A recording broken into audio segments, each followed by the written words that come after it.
ስሙ እኔ መልእክት አለኝ። ፍቅር ማለት እግዚአብሔር ነው። ፍቅር ማለት ማን ነው? እኛን የፈጠረን ማን ነው? ማን ይበልጣል? ስለዚህ ባካችሁ ተዋደዱ። እኔ በጣም የሚገርመኝ ብዙ ነገር አለ።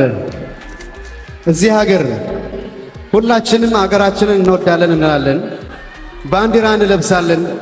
ነገር ግን ለወለዬ ለብቻው ቤተክርስቲያን፣ ለጎንደሬ ለብቻው ቤተክርስቲያን፣ ለትግሬ ለብቻው ቤተክርስቲያን ምንድነው ይሄ?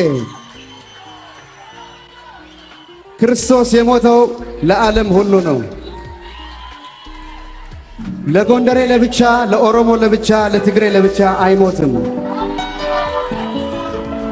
አገራችሁን የምትወዱ ከሆነ ኢትዮጵያን የምትወዱ ከሆነ እግዚአብሔርን የምትወዱ ከሆነ እንኳን ከኢትዮጵያዊ አይደለም ከማንም ከማታውቁት ሰው ጋር እየኖራችሁ ነው። እዚህ ፍቅር ይበልጣል።